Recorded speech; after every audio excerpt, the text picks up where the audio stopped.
Track 28, Unit 4B. Life must have been very different before the invention of certain things, but it's not always so easy to imagine what it was like.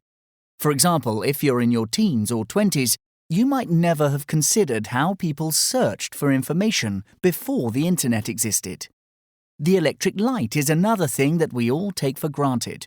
But how do such inventions come about? Is it necessity that drives innovation, or commercial profit, or something else? Here to discuss these questions is business historian Martha Kay. Martha, we have so many things around us that we needn't have acquired. I mean, we could clearly live without them, so the necessity argument is not the whole answer, is it? Hello, Evan. No, of course it isn't. History is full of inventions that people thought they didn't need at the time.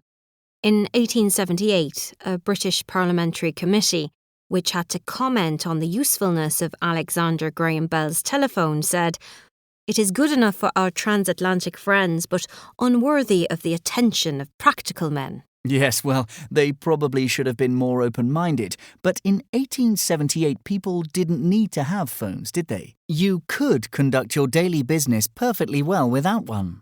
But now it's become a necessity. A need has been created, if you like. Well, I think people in the 19th century felt they had to find a way to communicate at a distance more effectively. They just hadn't envisaged the telephone. Of course, there are some inventions which fill an urgent need. Vaccines against particular diseases, for instance. But most innovations aren't like that. Entrepreneurs often come up with ideas to make our lives a little more convenient or comfortable, and then, over time, we come to rely on them. Television is a case in point. Remote shopping, like mail order, or these days internet shopping, is another. Time magazine in the 1960s said it wouldn't catch on because, and I quote, "Women like to get out of the house and to be able to change their minds." I'm sure they did. Like to get out of the house, that is, and away from the housework. It can't have been easy. That certainly was a different era.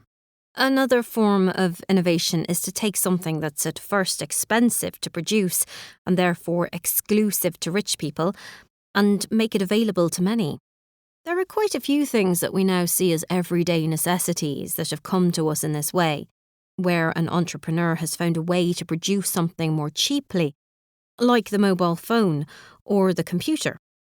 Another example, in the 1890s, the motor car was thought to be a luxury for the wealthy. Literary Digest predicted that it would never come into common use. I see. So in that sense, it's about wants rather than needs.